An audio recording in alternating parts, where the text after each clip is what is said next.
Hello, everyone. This is Dawn Burkes with GuyLive.com. I am your TV writer. I am sitting here today with Brent Anderson of American Crime.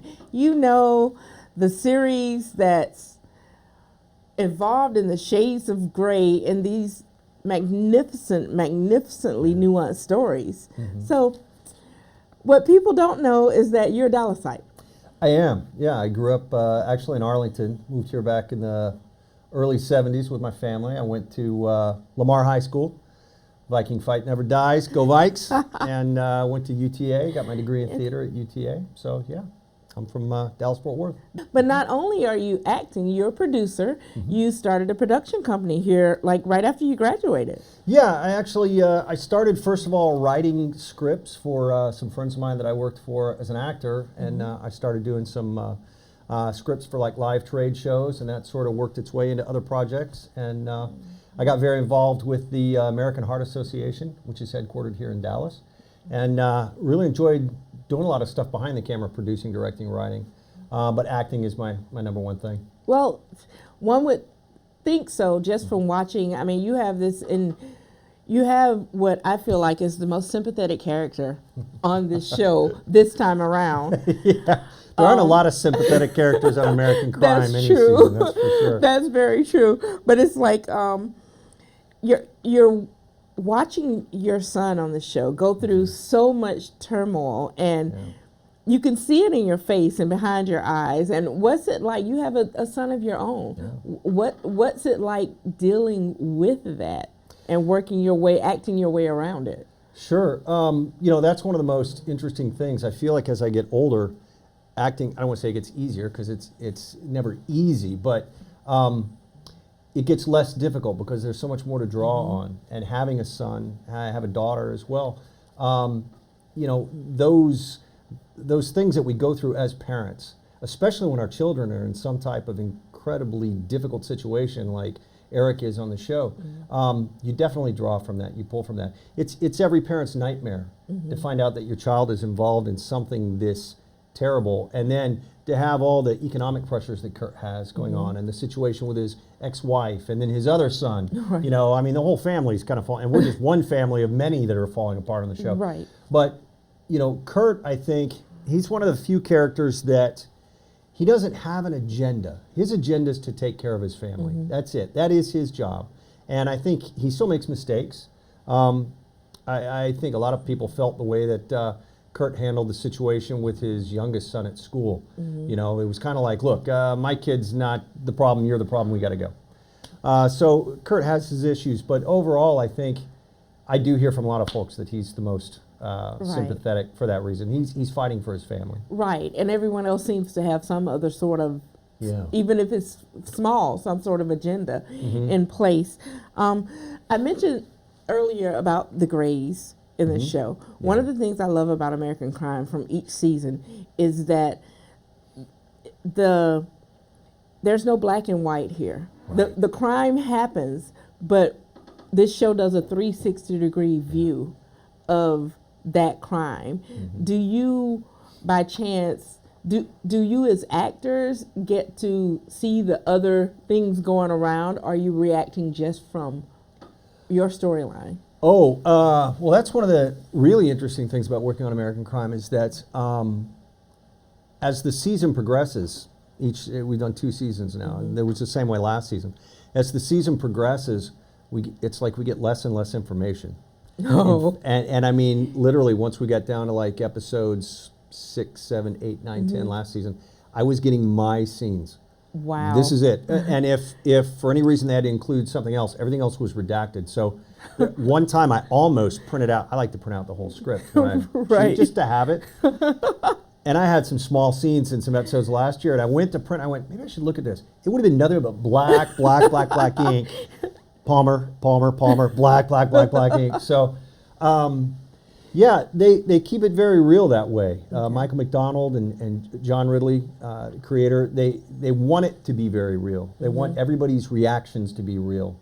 And the writing is so, for lack of a better word, real. I mean, this is the way we relate to each other in real life. And on some shows, everything wraps up by the end of the episode. Right. You know, on American Crime, we take a crime at the beginning, like this season is the rape issue, that a lot of shows would use as one crime for one episode, and by the end of the episode, it's all wrapped up and that's it. Right. And that's not the way real life happens. And the show explores it, the way that it really should be, I think. Right. The show just basically keeps it 100. You brought up the writers, you talked about the show, the creators, who Ridley is awesome. The this cast, this ensemble cast that goes, because it's an anthology series, so the cast goes from each season.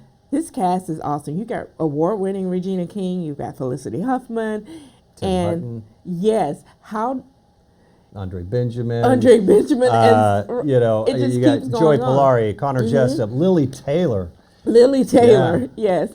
And this cast, is it almost daunting to work with these names? I mean, I know you've been in the business a long time, but these are people who make such a big splash.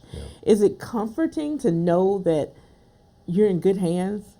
Oh yeah, and I mean when you have the kind of material that we have to work with, it makes all the difference in the world. But something else that needs to be said is we have a really thriving community of professional actors in not just Dallas-Fort Worth, but all of Texas. And there are so many sort of unsung heroes on this show. I was really fortunate because I have the utmost respect for John Ridley, and we really hit it off last year.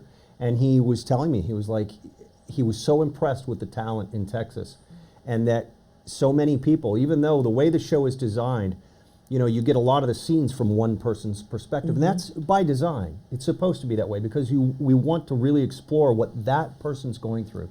And really the police, the attorneys, they kind of become background figures, but those actors still have to carry those scenes.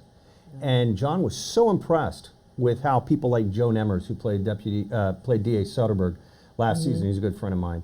Lynn Blackburn, who plays Cammie Ross this season. So many people. Constance Jones, who plays Elvis Nolasco's boss, superintendent. I can't remember her character's name, the doctor. Fantastic actors from Texas who bring it every single episode. And I have so much pride as a Texan to see my fellow Texas actors doing so well on the show. And it elevates everybody's performances. So in answer to your original question, working with Tim Hutton, Felicity Huffman, they're all just incredibly awesome people, very giving.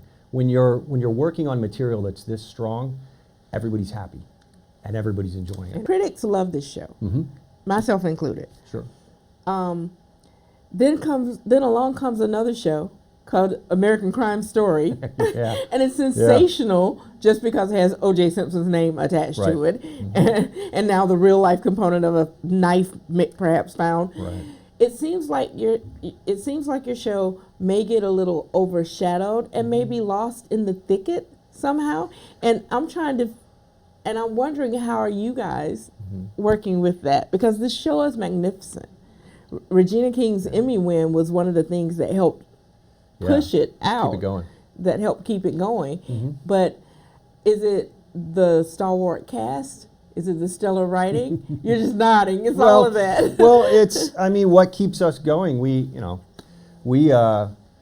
I know this much. Everybody absolutely loves working with John Ridley and Michael McDonald and the whole crew, the whole team. We shot the show down in Austin. I've had a lot of people who are amazed that it was shot in Austin. They think it's shot in LA, but it's shot here in Texas.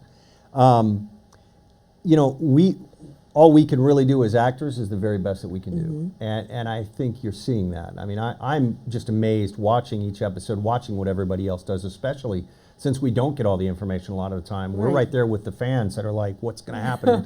How's this going to wrap up? But as far as ratings and things like that, the critics, I think we have this season has a 96% rating on Rotten Tomatoes, which is pretty good. And then you look over to the right, and there's always a fan rating, and it's like 93%. Right. So the people that really tune into the show, that really this show works for them, they love it. I mean, there's so many people who feel it's the best show on TV, but it's very different from what is a typical show. That's it's paced different, it's shot differently. It's the writing is different. So. We're not really trying, well, I guess ultimately we are, but, we do our thing and just hope that it works. And I think it's the follow through that enthralls your fans. I know when I watch, you can catch up, but it's something to be said for following a crime through to its natural conclusion over a span of episodes, rather than, like you said, wrapping it up by the end of the hour. Sure, and this season, the thing that was really fun for me was the fact that, last year we had the inciting crime in the pilot, and then it was the fallout throughout the rest of the season and where it went. This year, and John kept saying, hey, the crime of American crime this year may not have even happened yet, and it didn't hit till episode 7. Right. And so now we have 3 episodes to deal with the fallout, as opposed to it building to this, you have the inciting incident, and then it builds to this big climax in the last episode like it did last season, and then it's, okay, there you go. Right. Have you seen the season finale? Nope. Nope.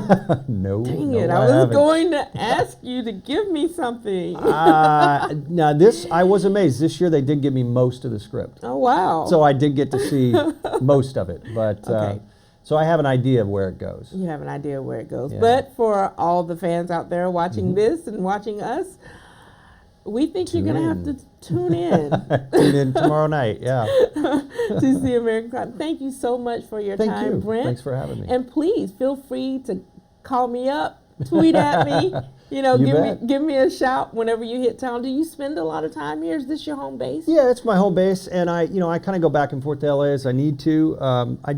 Nowadays we're very fortunate with technology. We can do a lot of auditioning remotely.